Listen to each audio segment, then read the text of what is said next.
কিসে আসক্ত হলাম? দুনিয়ার রং এত মজা লাগে, এই রং একদিন শেষ হয়ে যাবে। দুনিয়ার হায়াতের মধ্যে কত ধরনের কাপড় তুমি গায়ে দিলা।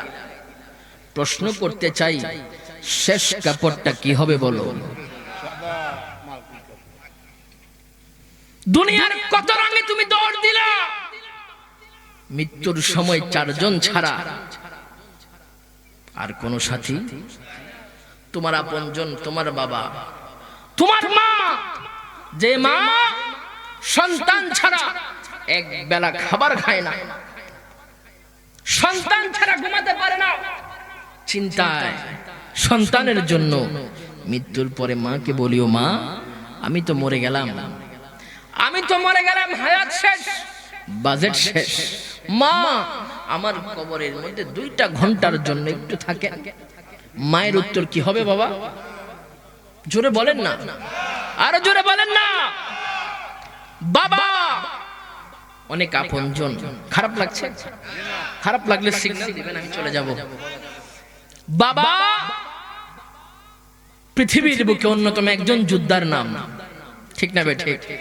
যিনি হাজারো কষ্ট সহ্য করবে, কিন্তু কখনো মুখ বাঁকা করবে, মুখের মধ্যে সব সময় হাসি থাকে। বাবা আপনি মুখ বাঁকা করেন না কেন? বলে যদি মুখ বাঁকা করি আমার সন্তান হয়তো মন খারাপ করবে। হাজারো কষ্ট, পকেটের মধ্যে টাকা নাই, সন্তান একটা জিনিসের আবদার করেছে, পকেটের মধ্যে টাকা নাই, বাবা কিন্তু মুখটা নিচের দিকে দিয়ে, মাথাটা নিচের দিকে দিয়ে ঘর থেকে বাইর হয়ে যায়, পেরেশান হয়ে যায়। হায়রে সন্তান, আমার সন্তান আবদার করেছে যে কোনো মূল্যে এটা আনতে হবে। খুব মহব্বতকারী বাবা প্রশ্ন করেন, বাবা মৃত্যুবরণ যখন করব 2 ঘন্টা আমার কবরে থাকেন, উত্তর কি হবে? জোরে বলেন না, উত্তর কি হবে? তার মানে বোঝা যায় আল্লাহ তাআলা কালামুল্লাহ শরীফের মধ্যে বলছেন, ওয়ামাল হায়াতুদ দুনিয়া ইল্লা মাতাউল গুরুর, এই দুনিয়া ধোঁকা ছাড়া বান্দা আর কিছু না। এই রং না আরো রং আছে।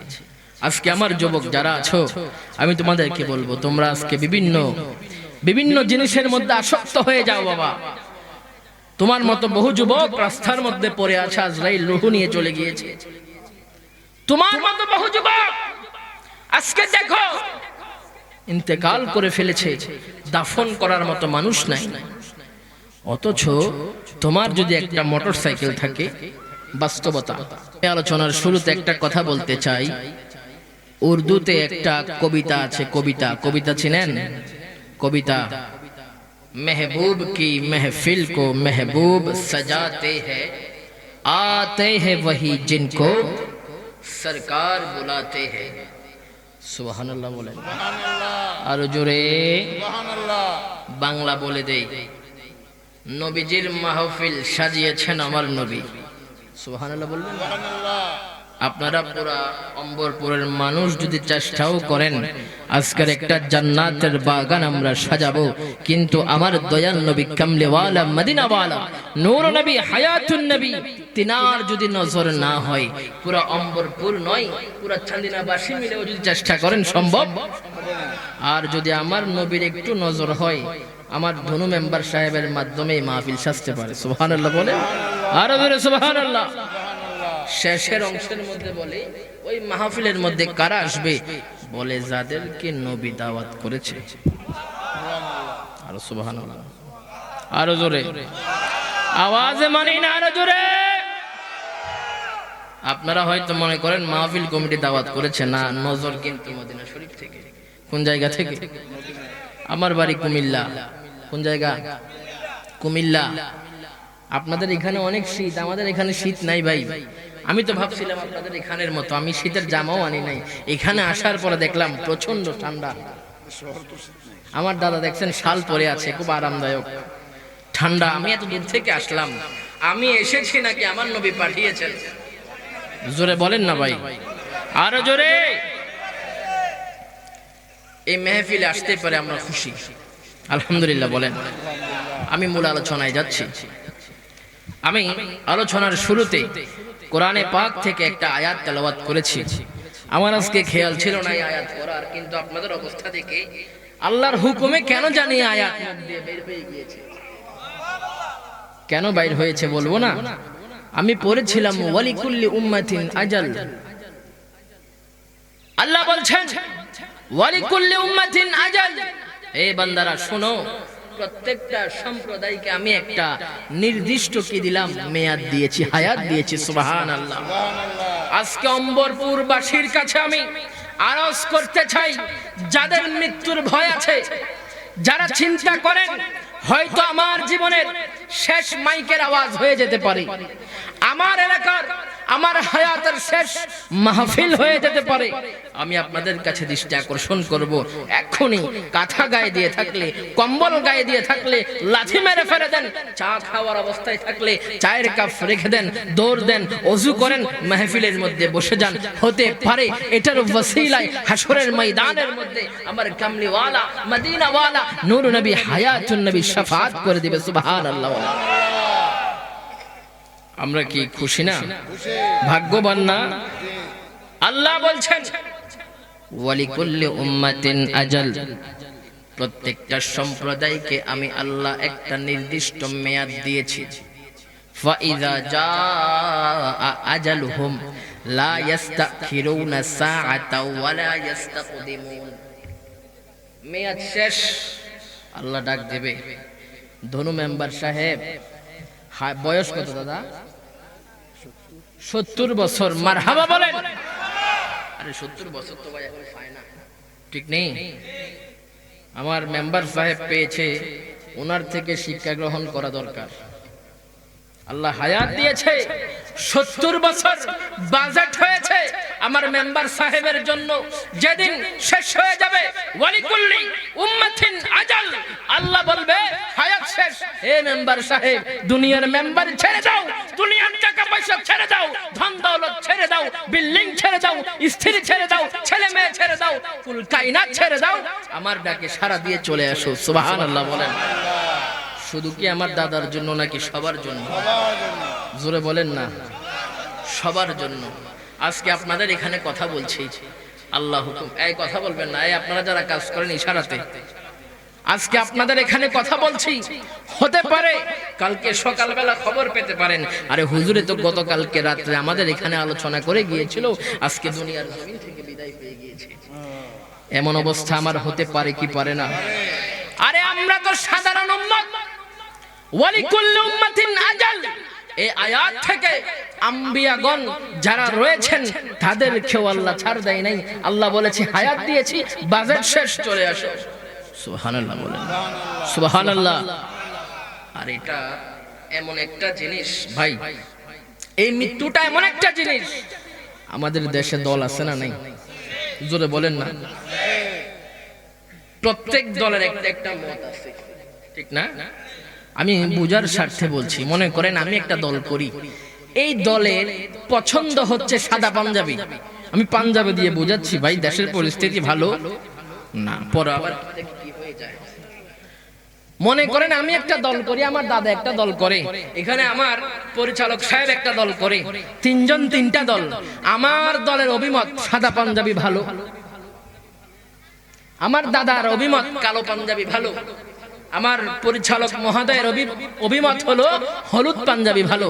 তিনজনের কয়টা মত? জোরে বলেন না, কয়টা মত? তিন মত, তিন দল, ঠিক না? কারো সাথে কারো মিল। আমি আমার দাদাকে বলছি সাদা আপনি পছন্দ করেন, দাদা বলে যে না হুজুর আপনি কালো পছন্দ করেন, মানতে রাজি। আমি শিল্পী মহোদয় আমাদের পরিচালক মহোদয়কে বলছি সাদা পছন্দ করেন, বলে যে না আমি হলুদ পছন্দ করি। সম্ভব না, সাদা মানতে রাজি না, অস্বীকার করলাম, আপনার সাথে আমার দলের কোনো মিল নাই। কিন্তু বাবা বাংলাদেশ বলেন, কুল কায়নাতের মধ্যে বলেন, যত দল রয়েছে একটা মতের ব্যাপারে সকলে ঐক্যমত, সেটার নাম হলো কুল্লু নাফসিন যায়িকাতুল মাউত। ঠিক না ঠিক? জোরে বলেন না। আপনি যে দলের হন না কেন, মৃত্যুর ব্যাপারে অস্বীকারী কেউ হতে পারে, হোক সে মুসলমান, হোক সে হিন্দু, হোক সে বৌদ্ধ, হোক সে খ্রিস্টান, হোক যে কোনো পার্টির লোক হোক না কেন, কিন্তু মৃত্যুর ব্যাপারে আজরাইল যখন চলে আসবে তখন বলার সুযোগ নাই আজরাইল তুমি মুসলমানের রূহ কবজ করো, আজরাইল তুমি খ্রিস্টানের রূহ কবজ করো, বলার সুযোগ নাই। আল্লাহ বলে দিলেন ওয়ালিকুল্লি উম্মাতিন আজাল, হায়াত শেষ, মেয়াদ শেষ, চলে আসো। আপনি আমি সাধারণ উম্মত, সাধারণ জিন্দেগির মধ্যে কিচ্ছু নাই ভাই, খেতার বালিশ ছাড়া, ঠিক না ভাই? ঠিক। আমাদের খেতা বালিশ ছাড়া কিছু আছে? কিচ্ছু নাই। আফসোস লাগে আজকের যুব সমাজ, তোমরা কিসে আসক্ত? হে যুবকরা, কিসে আসক্ত হলা? দুনিয়ার রং এত মজা লাগে, এই রং একদিন শেষ হয়ে যাবে। দুনিয়ার হায়াতের মধ্যে কত ধরনের কাপড় তুমি গায়ে দিলা। প্রশ্ন করতে চাই, শেষ কাপড়টা কি হবে বলো? দুনিয়ার কত রঙে তুমি দৌড় দিলা। মৃত্যুর সময় চারজন ছাড়া আর কোন সাথী, তোমার আপনজন, তোমার বাবা, তোমার মা, যে মা সন্তান ছাড়া এক বেলা খাবার খায় না, সন্তান ছাড়া ঘুমাতে পারে না, চিন্তায় সন্তানের জন্য। মৃত্যুর পরে মাকে বলিও, মা আমি তো মরে গেলাম, হায়াত শেষ, বাজেট শেষ, মা আমার কবরের মধ্যে 2টা ঘন্টার জন্য একটু থাকে। মায়ের উত্তর কি হবে বাবা? জোরে বলেন না, আরো জোরে বলেন না। বাবা অনেক আপনজন, খারাপ লাগছে, খারাপ লাগলে সিগন্যাল দিবেন, আমি চলে যাব। বাবা পৃথিবীর বুকে অন্যতম একজন যোদ্ধার নাম, ঠিক না বে ঠিক? যিনি হাজারো কষ্ট সহ্য করবে, কিন্তু কখনো মুখ বাঁকা করবে, মুখের মধ্যে সব সময় হাসি থাকে। বাবা আপনি মুখ বাঁকা করেন না কেন? বলে যদি মুখ বাঁকা করি আমার সন্তান হয়তো মন খারাপ করবে। হাজারো কষ্ট, পকেটের মধ্যে টাকা নাই, সন্তান একটা জিনিসের আবদার করেছে, পকেটের মধ্যে টাকা নাই, বাবা কিন্তু মুখটা নিচের দিকে দিয়ে, মাথাটা নিচের দিকে দিয়ে ঘর থেকে বাইরে হয়ে যায়, পেরেশান হয়ে যায়। হায়রে সন্তান, আমার সন্তান আবদার করেছে যে কোনো মূল্যে এটা আনতে হবে। খুব মহব্বতকারী বাবা প্রশ্ন করেন, বাবা মৃত্যুবরণ যখন করব 2 ঘন্টা আমার কবরে থাকেন, উত্তর কি হবে? জোরে বলেন না, উত্তর কি হবে? তার মানে বোঝা যায় আল্লাহ তাআলা কালামুল্লাহ শরীফের মধ্যে বলছেন, ওয়ামাল হায়াতুদ দুনিয়া ইল্লা মাতাউল গুরুর, এই দুনিয়া ধোঁকা ছাড়া বান্দা আর কিছু না। এই রং না আরো রং আছে। আজকে আমার যুবক যারা আছো, আমি তোমাদেরকে বলবো, তোমরা আজকে বিভিন্ন জিনিসের মধ্যে আসক্ত হয়ে যাও বাবা। তোমার মতো বহু যুবক রাস্তার মধ্যে পড়ে আছে, আজরাইল রূহ নিয়ে চলে গিয়েছে। তোমার মতো বহু যুবক আজকে দেখো ইন্তেকাল করে ফেলেছে, দাফন করার মতো মানুষ নাই। অথচ তোমার যদি একটা মোটরসাইকেল থাকে, বাস্তবতা একটা মোটরসাইকেল থাকে, আর যদি বাবা তোমার একটা, বর্তমানে মুরব্বী যারা বুঝবেন না, জিএফ বুঝেননি দাদা? জিএফ আপনারা বুঝেননি? কে কে বুঝেন হাত তোলেন, তাহলে ওয়াজ সহজ হবে। আমার মুরব্বী জিএফ কি বুঝছেননি আপনি? জিএফ কাকে বলে? মারহাবা, আপনারা তো আম্বরপুরের মানুষ, অনেক চালাক। জিএফ মানে বুঝছেন? আজকে আমার যুবক, তোমার কাছে যদি একটা মোটরসাইকেল থাকে আর যদি একটা কোন রকম জিএফ থাকে, তাহলে তোমার মতো শাহেনশাহ হয়তো আর আম্বরপুরের মধ্যে কেউ নাই। তুমি মনে করো, ঠিক না বে ঠিক? এই যুবক, জান্নাতের বাগান সেজে গিয়েছে, তুমি এখনো ওই জিএফ তোমাকে মেসেজ দিবে, তুমি সে আশায় বসে আছো। যুবক, তুমি হোয়াটসঅ্যাপের মধ্যে আসক্ত হয়ে গিয়েছো, তুমি ইমুর মধ্যে আসক্ত হয়ে গিয়েছো, তুমি মেসেঞ্জারের মধ্যে আসক্ত হয়ে গিয়েছো। তুমি কি একবারও চিন্তা করলে না যে তোমাকে আল্লাহ হায়াত দিয়েছে, যে ওই হায়াতের সেকেন্ডের হিসাব তোমার থেকে নেওয়া হবে, ঠিক না বে ঠিক? আপনারা হোয়াটসঅ্যাপ ইমো চিনেননি? কে কে চিনেন হাত তোলেন। মুরব্বীরা মনে হয় চিনেন না। WhatsApp, imo, Messenger, Instagram, Twitter, এগুলো চিনেন না আপনারা? যারা চিনেন না আলহামদুলিল্লাহ বলেন আরো জোরে। আমার দাদাও চিনে না। কারণ কি জানেন? আপনাদের যুগটা সোনালী যুগ ছিল, সোনালী যুগ, যে যুগের মধ্যে গুনাহ কম ছিল। আমরা দেখেছি, শুনেছি, একটা যুগ ছিল রাস্তা দিয়ে যখন আলেম উলামা হেঁটে যাইতো, মহিলারা ঘর থেকে রাস্তায় থাকলে বাড়ির মধ্যে দৌড় দিত, ঠিক না বে ঠিক? আর এখন এমন একটা যুগ আসছে যেটাকে হোয়াটসঅ্যাপ, ইমো, মেসেঞ্জারের যুগ বলা হয়, যে যুগের মধ্যে দেখতে পাইবেন আপনি আলেম, মাঝে মধ্যে আমরা সাইড হয়ে যাই, আমরা লজ্জায় সাইড হয়ে যায়, কিন্তু আমার মা বোন যারা আছেন রাগ করবেন না, সাইড দিতে রাজি না। কারণ কি? হায়া, লজ্জা, শরম নাই। আজকে হোয়াটসঅ্যাপ, ইমো, মেসেঞ্জার আমাদের লজ্জা শরম তুলে দিয়েছে। আমার যুবক ভাই প্রশ্ন করেন, কিরে ভাই তুমি কিসে আসক্ত হইলা? প্রত্যেকদিন রাত্রে 11টার দিকে তোমার এত ব্যস্ততা কেন? বলে এক জায়গা থেকে মেসেজ আসবে, ঠিক না? মুরব্বীরা মেসেজ বোঝেন, মেসেজও বোঝেন না আপনারা?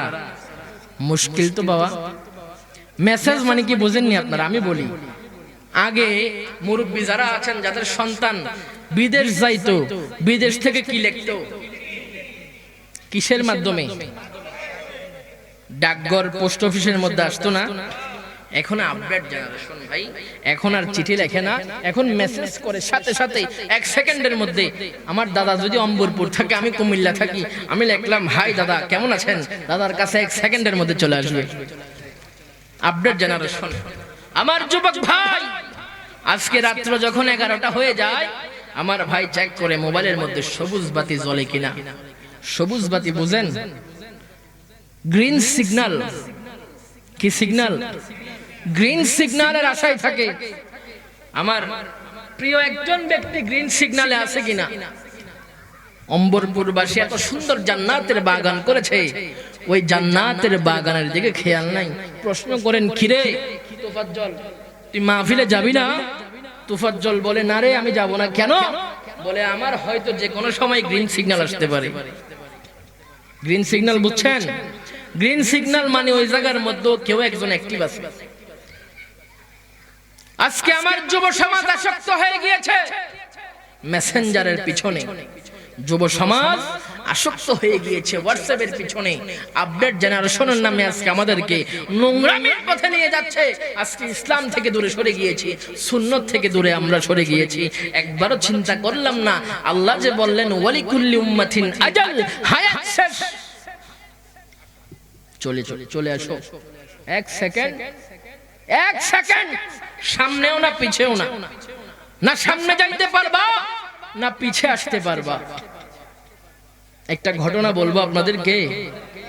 হযরত সুলাইমান আলাইহিস সালাতু ওয়াস সালাম, যিনি আল্লাহর পয়গম্বর ছিলেন, মসজিদে আকসার কাজ করতেছেন। কোন মসজিদ? মসজিদে আকসার কাজ করতেছেন। তিনি কিন্তু কোনো সাধারণ মানুষ ছিলেন না, তিনি কাজ করাতেন জিনদের দিয়ে। জিন চিনেননি আপনারা? কে কে দেখছেন হাত তোলেন। না আমি বলছি কে কে দেখছেন হাত তোলেন। আল্লাহ দেখার তৌফিক দান করুক, আমিন বলেন না ভাই। আল্লাহর সৃষ্টি দেখার দরকার আছে না নাই? জিন দিয়ে বাদশা সুলাইমান আলাইহিস সালাতু ওয়াস সালাম মসজিদ নির্মাণ করছেন। মসজিদে আকসা দাঁড়িয়ে আছেন বাদশা সুলাইমান আলাইহিস সালাতু ওয়াস সালাম। অনেক কঠোর মানুষ ছিলেন, জিনাকে জিনেরা ভাগের মতো ভয় পাইতো। যিনি কিছু বলতে হইতো না, দাঁড়িয়ে থাকলে ভয় পাইতো। সুবহানাল্লাহ বলবেন না? হযরত সুলাইমান আলাইহিস সালাতু ওয়াস সালাম একটা লাঠি নিলেন। লাঠি নিয়ে এভাবে দাঁড়িয়ে আছে। জিনেরা কাজ করে, কেউ যোগালি দেয়, কেউ রাজমিস্ত্রি। সুবহানাল্লাহ বলবেন না? মসজিদে আকসার কাজ চলে। এই মুহূর্তে হযরত সুলাইমান আলাইহিস সালাতু ওয়াস সালামের হায়াত শেষ হয়ে গিয়েছে। কি শেষ হলো? হায়াত শেষ। ওয়ালিকুল্লি উম্মাতিন আজাল, মেয়াদ কি শেষ।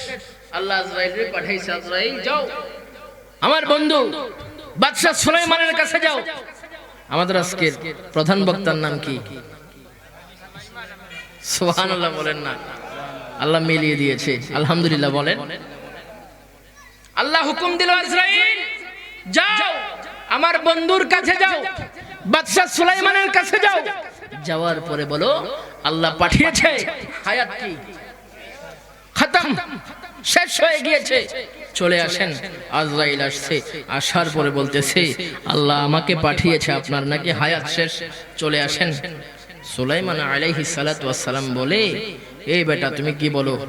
মসজিদের কাজ ধরলাম, আল্লাহর ঘর, এই মুহূর্তে যদি আমারে নিয়ে যাও, জিনেরা যাও যত দুষ্ট, অনেক দুষ্ট ফাজিল জিন, তারা কি কাজ করবে? তারা তো মসজিদের নির্মাণ কাজ ভালোভাবে করবে না। আল্লাহর কাছে বলো যে মসজিদের কাজ শেষ হলে যেন আমাকে নিয়ে যায়। আরো জোরে বলেন না ভাই, ঠান্ডা লাগে নাকি? ঠান্ডা লাগে? নবীর প্রেমে একদিন ঠান্ডা লাগলে কিছু হবে নাকি? হবে দাদা? ইনশাআল্লাহ বলি।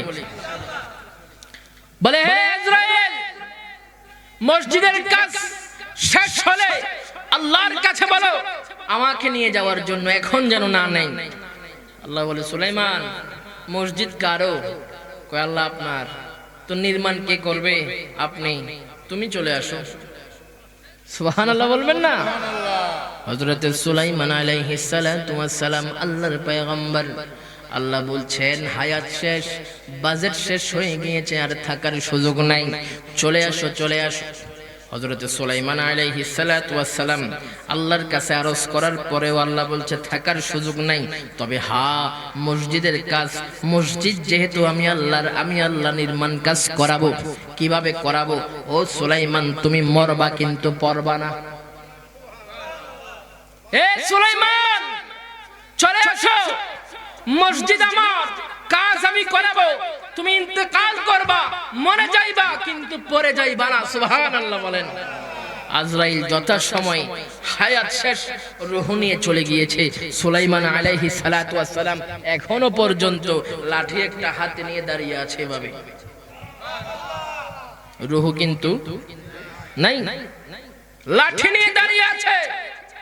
জিনেরা ওই দিক দিয়ে বলে বাবারে, সুলাইমান আলাইহিস সালাতু ওয়াস সালাম এখনো দাঁড়িয়ে আছে, কাজের মধ্যে কোনো ফাঁকি দেওয়া। আর আমরা রংপুরের মিস্ত্রি যদি হয় তাহলে চিন্তা করে আমার মালিক ঘুমায় মনে হয়, চলো জোগালিরে বলে চলো একটা পান খেয়ে আসি, একটা চিনেননি এটা কি, একটা খেয়ে আসি, চলো। খাইতে গিয়ে 2 ঘন্টা, মালিক এসে বলে কিরে দেয়াল এটা দেখলাম 2 ঘন্টা আগে এরকম, এখনো এরকম। বলে হাত দেয়াল করলেই হবে নাকি, সময় আছে না? আছে না এরকম ভাই? আপনাদের এখানে মনে হয় নাই, আছে। আল্লাহ হেদায়েত করুক, জোরে আমিন বলেন না। জিনেরা দাঁড়িয়ে আছে, সুলাইমান আলাইহিস সালাতু ওয়াস সালাম দাঁড়িয়ে আছেন। জিনেরা ভয়ে থরথর করে কাঁপছে, জেনা বাদশা সুলাইমান আলাইহিস সালাতু ওয়াস সালাম দাঁড়িয়ে আছে। কাজের মধ্যে কি দেওয়া যাবে না? কাজের মধ্যে ফাঁকি দেওয়া যাবে না। কারণ কি জানেন? সুলাইমান আলাইহিস সালাতু ওয়াস সালাম যখন জিনদের বিচার করত, শরীরের পশমগুলা দাঁড়িয়ে যাইত। সুবহানাল্লাহ বলেন। মাথার চুলগুলা দাঁড়িয়ে যাইত কাটার মতো, এত ভয় পাইতেন জিনেরা।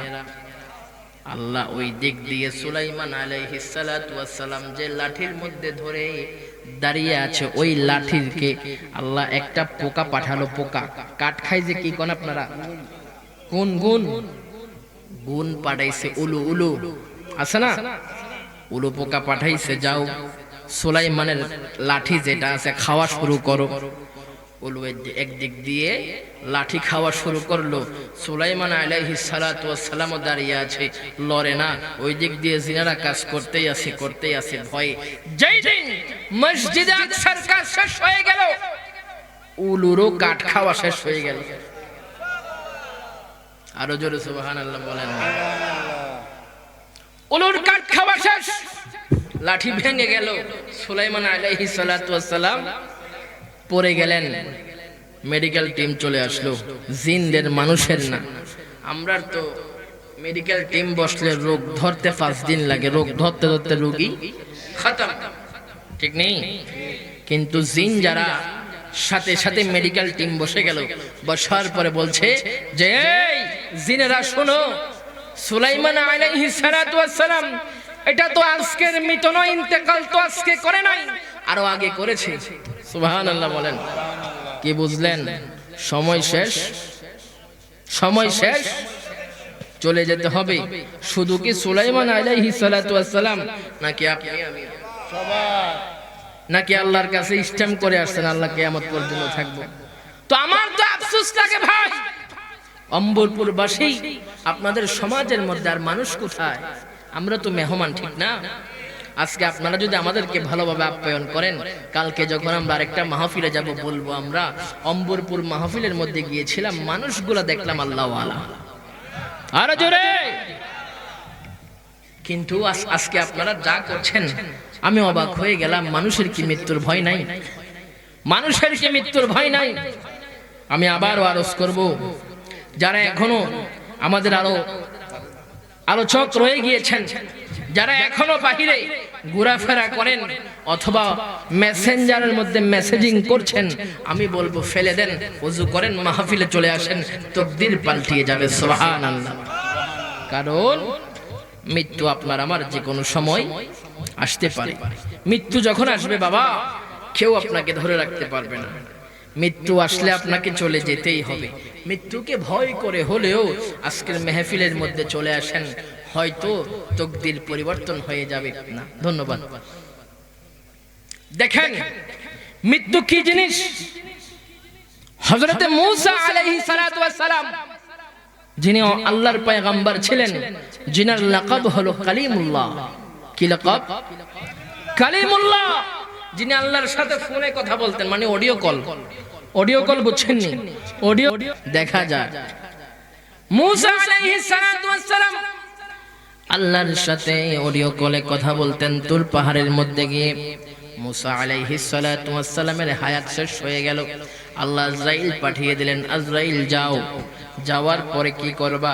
আমার পয়গম্বর মূসা কালিমুল্লাহর রূহটা কবজ করে নিয়ে আসো। আজরাইল আসলো। আসার পরে যখন রূহ কবজ করবে, মূসা আলাইহিস সালাতু ওয়াস সালাম একটা থাপ্পড় দিল, চোখ একটা বাইর হয়ে গেল।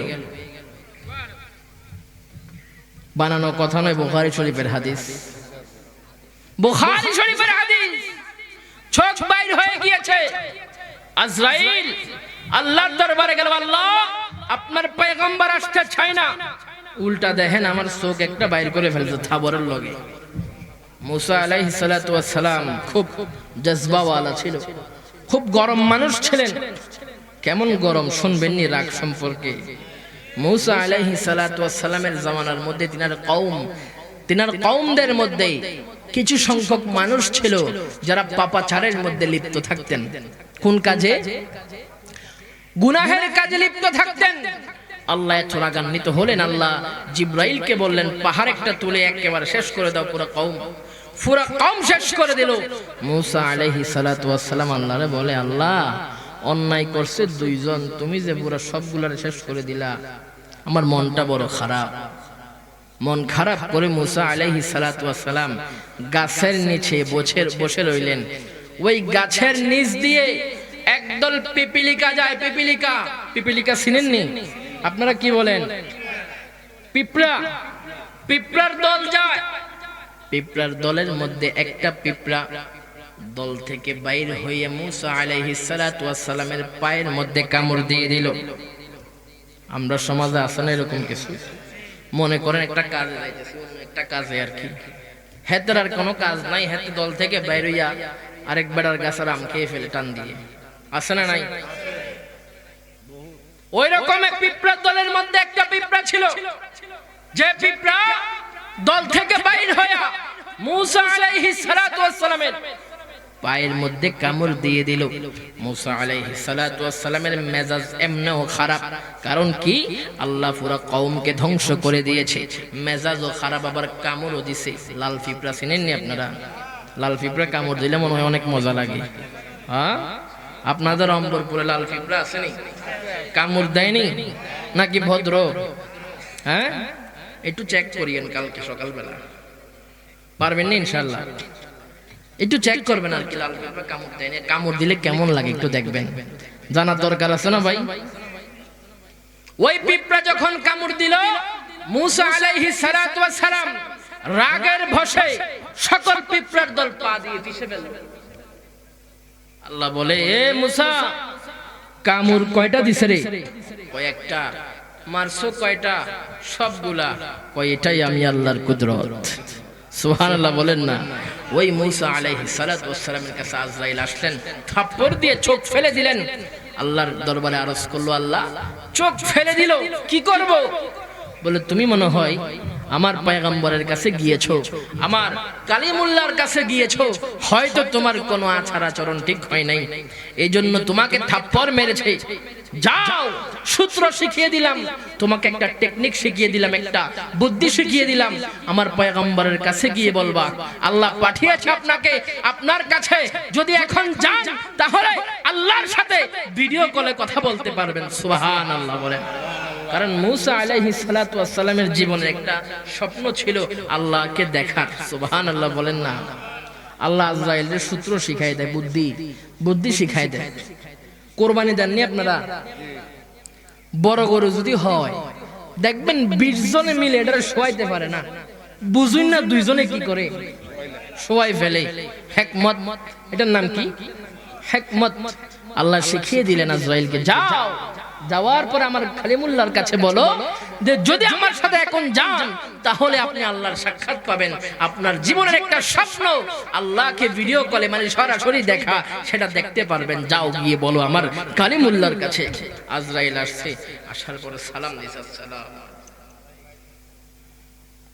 ও মুসা কালিমুল্লাহ, আল্লাহ পাঠাইছে কেন? যাওয়ার জন্য। না, আমি যাব না। কি বলে? যাব না। মূসা আলাইহিস সালাতু ওয়াস সালামের দুনিয়ার মধ্যে থাকার কি ছিল? মৃত্যু ভাই বরণ করতে কেহ চায় না। মূসা আলাইহিস সালাতু ওয়াস সালাম বলছেন, আমি যাব না। আজরাইল বলছে, তাহলে একটা কাজ করেন, একটা দুম্বা আনেন অথবা একটা গরু, মহিষ, ভেড়া, যাই বলেন আনেন। আনার পরে আপনার হাতটাকে ওই ভেড়া, দুম্বা, গরুর উপরে রাখেন। হাতের নিচে যতগুলো পশম থাকবে প্রত্যেকটা পশমের বিনিময়ে 1 বছর করে সওয়াব, 1 বছর করে হায়াত দেওয়া হবে। বলেন না সুবহানাল্লাহ। রাখেন। মূসা আলাইহিস সালাতু ওয়াস সালাম বলে, তারপর এগুলো যদি শেষ হয়ে যায় তো তাহলে যাইতে হবে আবার। মূসা আলাইহিস সালাতু ওয়াস সালাম চিন্তা করতে লাগলো, ফরে যাওয়ার দরকার কি? আল্লাহর দেখার যেহেতু স্বপ্ন আছে, এখনই চলে যাই। আজরাইল রূহ নিয়ে চলে গেলেন। বলেন না সুবহানাল্লাহ। মূসা আলাইহিস সালাতু ওয়াস সালাম আল্লাহর কালিমুল্লাহ পয়গম্বর, তিনিও ওয়ালি কুল্লি উম্মাতিন আজাল থেকে রক্ষা পায় নাই, হায়াত শেষ। চলে আসো, আপনার মৃত্যু নির্ধারণ করা আছে। বাজারের নাম কি? আমি ঢুকলাম যে হাইওয়ে দিয়ে, কি নাম সাকিব? কুটুমপুর বাজার। কুটুমপুর বাজারের মধ্যে মনে করেন আমার মৃত্যু লেখা আছে। আমি এখন এই জায়গার মধ্যে যে কোনো মূল্যে আমি কোথায় চলে যাব? কুটুমপুর। নিবেন কে? নিবেন কে? একজন ব্যক্তি ছিল যিনি হযরতে সুলাইমান আলাইহিস সালাতু ওয়াস সালামের জামানার লোক ছিল। তেনার মৃত্যু ছিল নদীর এক পারে। নদীর এই পার থেকে ওই পারে যাইতে 3 দিন সময় লাগে। কয়দিন সময়? মনোযোগ আছে সবার? সবার মনোযোগ আছে? মোহাব্বত একটু দরুদ শরীফ পড়ি। আল্লাহুম্মা সাল্লি আলা সাইয়্যিদিনা মুহাম্মদ, বলো না বিয়ানা মাওলানা মুহাম্মদ, আল্লাহুম্মা সাল্লি আলা মোহাব্বতে মদ বলি না বিয়েনা শাফিয়েনা মাওলানা। ওই পয়গম্বরের হযরত সুলাইমান আলাইহিস সালাতু ওয়াস সালামের জামানার একজন লোক, যিনার মৃত্যু নদীর এক পারে, তিনি আছেন অন্য এক পারে। এই পার থেকে ওই পারে যাইতে 3 দিন লাগে। কয়দিন লাগে? 3 দিন। এই পার থেকে ওই পার যাইতে 3 দিন লাগে। মৃত্যু এই পারে, তিনি এখন আছেন এই পারের মধ্যে, যাইতে 3 দিন সময় লাগবে। আজরাইল আসার পরে আজরাইল লিস্ট দেখছেন, এতটার সময় এই ব্যক্তির মৃত্যু তো এই পারের মধ্যে, সে এই পারে কি করছে? আজরাইল হয়রান হয়ে গেল। আজরাইল ওই ব্যক্তির সামনে এত ভয়ঙ্কর ভাবে দাঁড়িয়ে রইলেন, ব্যক্তি ভয় পাইলেন। পাওয়ার পরে বাদশা সুলাইমান আলাইহিস সালাতু ওয়াস সালামের কাছে গেলেন। ও আল্লাহর পয়গম্বর, একটা আরজি জানাই। কি আরজি? বলে আমার অনেক ভয় লাগছে। কেন? বলে একটা ব্যক্তি দেখলাম এত ভয়ঙ্কর, আমার দেখার পরে ভয় লেগে গেল। আমাকে একটা কাজ করেন না, আমার বাড়ি তো নদীর ওই পারে মধ্যে, আপনি তো জিনদের বাদশা, জিনেরা তো আপনার কথা শুনে, তাদের মাধ্যমে আমাকে সেকেন্ডের মধ্যে বাতাসের গতিতে এই পার থেকে ওই পারে নিয়ে দেন। সুবহানাল্লাহ। সুলাইমান আলাইহিস সালাতু ওয়াস সালাম বলছে, এই জিনকে আসো, তারে কি করো? এই পার থেকে ওই পারে সেকেন্ডের মধ্যে, এই পার থেকে ওই পার। ওই লোক যাওয়ার পরে দেখতে পাচ্ছে এই পারের মধ্যে যে ভয়ঙ্কর মানুষটা দেখা গিয়েছিল, ওই পারের মধ্যেও ওই ভয়ঙ্কর মানুষটা দাঁড়িয়ে আছে। আল্লাহু আকবার বলেন। প্রশ্ন করলো, ভাই তুমি কে? তোমাকে আমার দেখার পরে ভয় লাগে, তোমাকে প্রশ্ন করতে চাই, তুমি কে? এত ভয়ঙ্কর ভাবে আমার দিকে কেন তাকাও? ওই লোক উত্তর দিচ্ছে, আমি আর কেহ না, আমি হলাম হযরতে আজরাইল আলাইহিস সালাম। আমি আর কেহ না, আমি মায়ের বুক থেকে সন্তান কেড়ে নেওয়া ব্যক্তি, আমি স্বামীর কাছ থেকে স্ত্রীকে কেড়ে নেওয়া মানুষ, আমি ওই বস্তু, আমি যে দাদার থেকে নাতিকে কেড়ে নেয়, সন্তান থেকে বাবাকে কেড়ে নেয়, আমি ওই লোক। ভয় পেয়ে গেল। আজরাইল বলছে, আরে বেটা, আমি তো হয়রান হয়ে গেলাম, আমি দেখতে পাইলাম এই পারের মধ্যে তোর মৃত্যু লেখা, এই পারের মধ্যে মৃত্যু লেখা, কিন্তু 3 দিনের রাস্তা, তুই ওই পারে কেমনে? কিন্তু আমার আল্লাহ সেকেন্ডের মধ্যে ওই ব্যক্তিকে একটা মাধ্যমে এই পারের মধ্যে এনে দিলেন। ওই সময় আপনারও আমার চলে আসবে, ঠিক না বেঠে? এখনো বসে আছো? অম্বরপুরবাসী, তোমাদের পায়ে ধরে আমি আরজ করতে চাই, বসে থাকিও না, জান্নাতের বাগানের মধ্যে চলে আসো। হতে পারে তোমার এই একটা উপস্থিতি হতে পারে তোমার নাজাতের ফয়সালা হয়ে যাবে। আরে নিজের কথা বাদ দাও, অনেকে এমন মানুষ বসেছেন যাদের মা দুঃখিনী কবরের মধ্যে শুয়ে আছে, ঠিক না বেঠিক? আজকের যুব সমাজ, তোমরা মাকে মূল্যায়ন করতে চাও না। আরে মা কি জিনিস হারিয়ে গেলে বুঝবা। যাদের হারিয়ে গিয়েছে, নীরবে ডেকে প্রশ্ন করো, একাকী ডেকে প্রশ্ন করো, মা কি ছিল, বাবা কি ছিল, প্রশ্ন করো।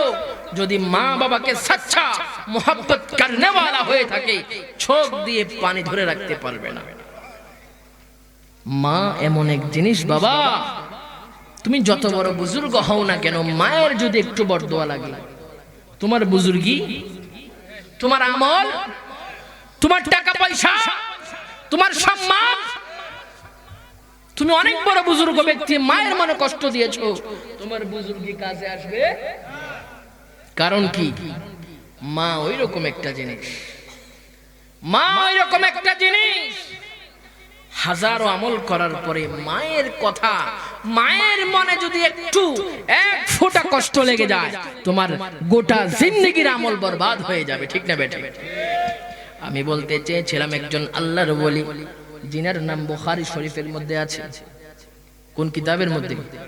বুখারী শরীফ কি কোন খামখেয়ালি জিনিস নাকি? আল্লাহর কোরআনের পরে যেটার স্থান, বুখারী শরীফের মধ্যে আছে হযরতে জুরাইস রাদিয়াল্লাহু তাআলা আনহুর কথা, যিনি আলেম ছিলেন না, আবেদ ছিলেন, অনেক বড় বুজুর্গ ব্যক্তি ছিলেন। মানুষের সমাজের মধ্যে থাকতেন না, মানুষের সমাগমের মধ্যে থাকতেন না, মানুষের সাথে মিশতেন না। কাজ কি ছিল? দূর দেশের মধ্যে, জঙ্গলের মধ্যে একটা ঘর বানিয়েছেন, ওই ঘরের মধ্যে বসে বসে আল্লাহর জিকির করে, সুবহানাল্লাহ, নামাজ পড়ে, মানুষের সাথে মিশে না। ওই জুরাইস রাদিয়াল্লাহু তাআলা আনহুর আম্মা জান ছিল। মা তো ভাই মা না, সন্তান যত মুরব্বি হোক, মায়ের কাছে কি সন্তান? আমার দাদার আম্মা জান আসেনি, নাই। আজকে যদি মা থাকতো, আমার দাদার দাড়ি কিন্তু পেকে গিয়েছে, ঠিক না? কিন্তু আমার দাদার নাম ধনু মিয়া। আমার দাদা যদিও মেম্বার, মায়ের কাছে কিন্তু সন্তান, ঠিক না ঠিক? মা তো ওই জিনিস, যত বড় বুজুর্গ হও মা মা, ঠিক নেই? মায়ের কাছে সন্তান সন্তানি, তুমি যাই হও না কেন। ওই আল্লাহর ওয়ালি জিনার নাম বুখারী শরীফের মধ্যে আছে, হযরতে জুরাইস রাদিয়াল্লাহু তাআলা আনহু, তিনি ওই ঘরের মধ্যে ইবাদত বন্দেগী করতেন। মায়ের মন চাইলো আমার সন্তানের সাথে একটু সাক্ষাৎ করি। সুবহানাল্লাহ বলবেন না? এ যুবক, মা যাদের আছে, মায়ের কদমে গিয়ে আজকে ক্ষমা চাও যদি অন্যায় করে থাকো। যাদের মা চলে গিয়েছে, জান্নাতের রাস্তা বন্ধ হয়ে গিয়েছে। আমার প্যারা নবী বলছেন, এই মা এটা এমন নিয়ামত রে, মায়ের দিকে যদি একবার সুনজর দিয়ে তাকাও, একটা কবুল হজের সওয়াব পেয়ে যাবে। আর যাদের মা নাই, আজকে হজের সওয়াব পাওয়ার সুযোগ নাই। মায়ের মন চাইলো আমার জুরাইস হয়তো বুজুর্গ ব্যক্তি, মানুষের কাছে আল্লাহ ওয়ালা, কিন্তু আমার তো সন্তান, আমার জুরাইসের সাথে আমি একটু সাক্ষাৎ করব। মা গেলেন, গিয়ে ডাকছেন, বাবা জুরাইস দরজা খুলো, আমি তোমার মা এসেছি। বাবা জুরাইস দরজা খুলো, আমি তোমার মা এসেছি, আমি একটা নজর তোমাকে দেখব। হযরতে জুরাইস আলাইহিস সালাতু ওয়াস সালাম তিনি আল্লাহর ইবাদতের মধ্যে মশগুল, নফল নামাজ পড়ছেন। জুরাইস নামাজ পড়ছেন, মা ডাকছে, বাবা জুরাইস দরজা খোলো, তোমাকে আমি একটু দেখতে চাই। জুরাইস চিন্তা করতে লাগলো, সলাতি ওয়া উম্মি, নামাজ পড়বো নাকি মায়ের ডাকে সাড়া দিব? নামাজ পড়বো নাকি মায়ের ডাকে সাড়া দিব? সলাতি ওয়া উম্মি, সলাতি ওয়া উম্মি। চিন্তা করতে করতে ওই আল্লাহর ওয়ালি হযরতে জুরাইস রাদিয়াল্লাহু তাআলা আনহু সিদ্ধান্ত নিলেন, আমি নামাজ পড়ব, মায়ের ডাকে সাড়া দিব না। মা চলে গেলেন। একদিন গেল, দ্বিতীয় দিন মা আবার আসলেন, বাবা জুরাইস দরজা খোলো, আমি তোমার মা এসেছি, তোমার সাথে সাক্ষাৎ করব। হযরতে জুরাইস নামাজ পড়ে, চিন্তা করে, সলাতি ওয়া উম্মি, সলাতি ওয়া উম্মি, নামাজ পড়বো নাকি মায়ের ডাকে সাড়া দেব? নামাজ পড়বো নাকি মায়ের ডাকে সাড়া দেব? সিদ্ধান্ত নিল যে না, আমি নামাজ পড়বো, মায়ের ডাকে সাড়া দিব না। হযরতে জুরাইস রাদিয়াল্লাহু তাআলা আনহু নামাজ পড়তে লাগলেন। মা দক্ষিণে ডাক দিচ্ছেন, জুরাইস দরজা খোলো, একটা নজর শুধু দেখব, তারপরে আমি চলে যাব। দরজা খুললেন না, মা চলে গেল। তৃতীয় দিন মা আবার আসলেন। মায়ের মন তো ভাই, ঠিক না? এটাই তো মা। যত কষ্ট দেন মাকে, একবার গিয়ে জড়িয়ে ধরেন, হাজারো কষ্ট, ঠিক না ঠিক? জোরে বলেন না। এখানে অনেক মানুষ, আমার বিশ্বাস আছে, দিলের মধ্যে অনেক ব্যথা, মাকে জড়িয়ে ধরে যে বলবে মা দুনিয়াতে নাই, আছে না নাই? আরে অন্তত পক্ষে মায়ের মোহাব্বতে হলেও আজকের মাহফিলের মধ্যে চলে আয়। আসার পরে 2 ফুটা পানি মায়ের জন্য, বাবার জন্য আল্লাহর দরবারে ফেল। হতে পারে আজকের অম্বরপুরের মাহফিল থেকে তোর 2 ফুটা চোখের পানি তোর মা বাবাকে জান্নাতি বানিয়ে দিতে পারে, ঠিক না ঠিক? জোরে বলেন না। মা তৃতীয় দিন আসলো, এ বাবা জুরাইস দরজা খোলো, তোমার মা, আমি এসেছি, একটু দেখবো, এক নজর দেখবো, আমি আবার চলে যাব। ওই জুরাইস কিন্তু দরজা খুললেন না। নামাজরত অবস্থায় সলাতি ওয়া উম্মি, সলাতি ওয়া উম্মি, নামাজ পড়ে মায়ের ডাকে সাড়া দেয় না। মা চলে গেলেন, মা দক্ষিণে চলে যাচ্ছেন। যাওয়ার পথে মা মনের মধ্যে আঘাত পাইলেন। পাওয়ার পরে বলছে, বাবা জুরাইস তুমি, আমি মায়ের চেহারা দেখবো না? আমি মায়ের জন্য দরজা খুলো নাই। আমি আল্লাহর কাছে দোয়া করি, তুমি যেন বেশ্যা পতিতার চেহারা দেখে তুমি মৃত্যুবরণ করো। নাউজুবিল্লাহ বলেন। আবেদ ব্যক্তি, জিনার কথা বুখারী শরীফের মধ্যে আছে, জিনার কথা বুখারী শরীফের মধ্যে আছে।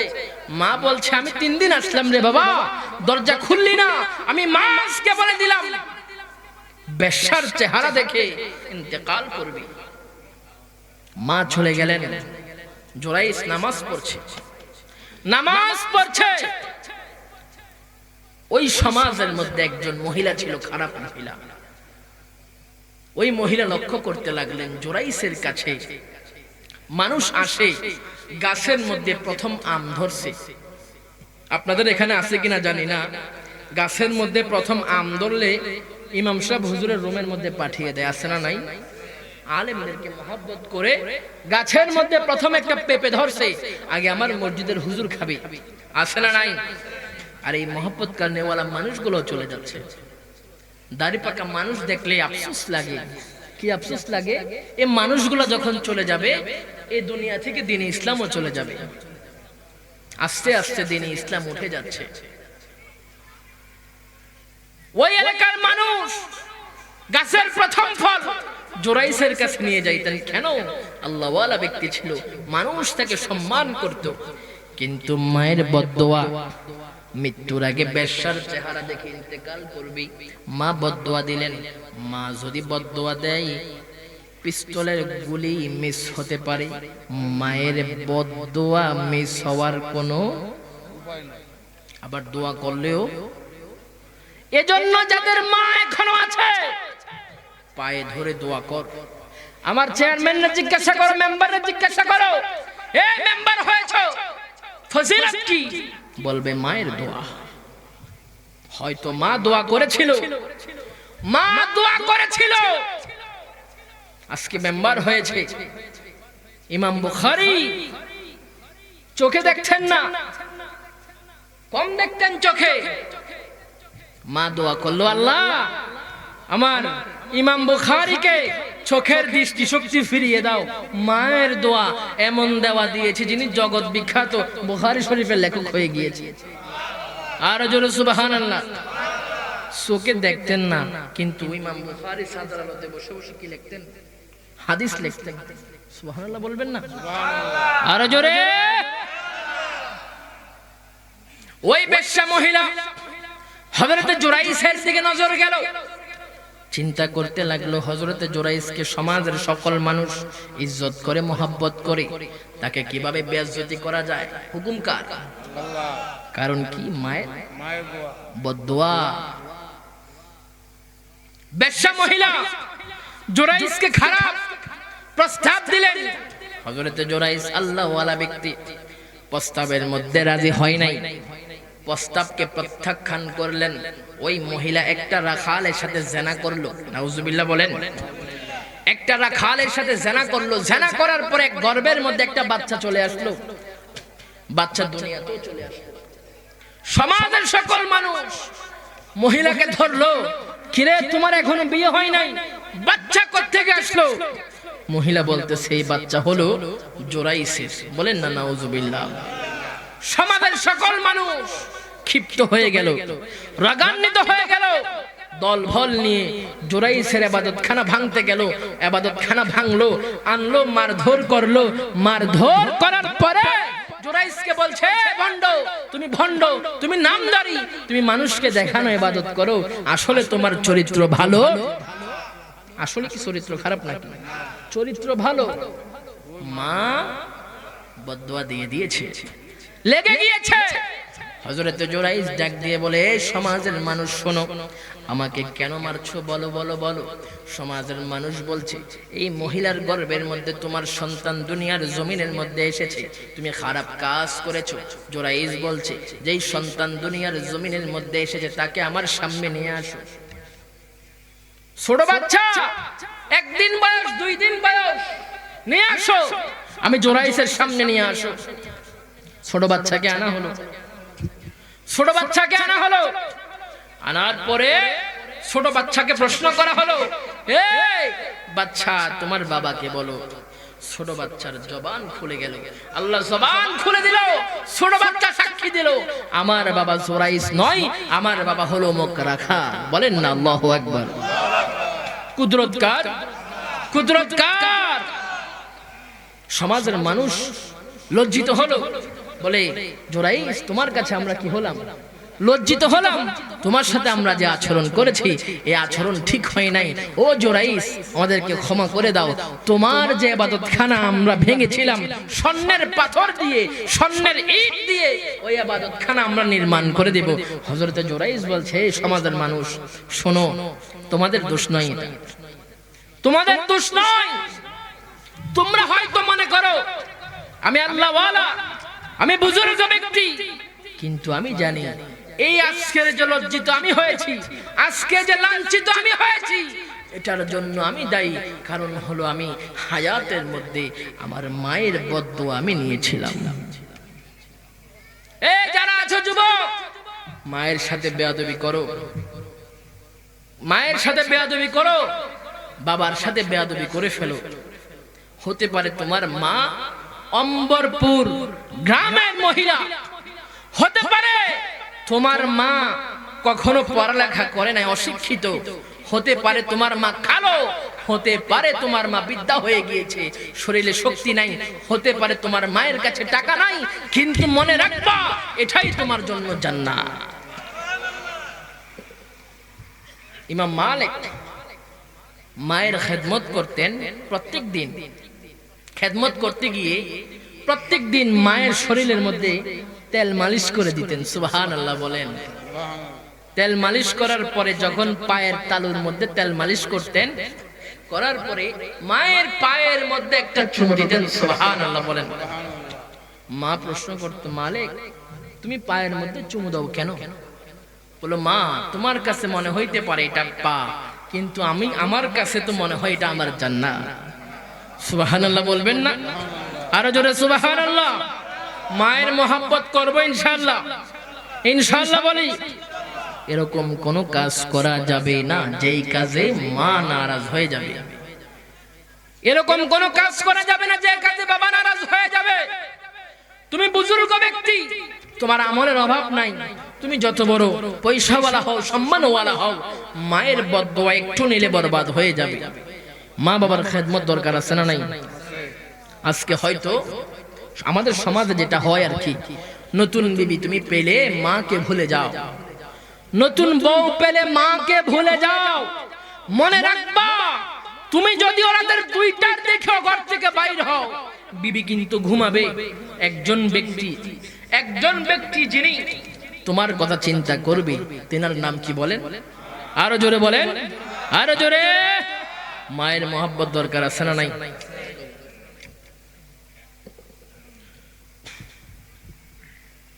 নারে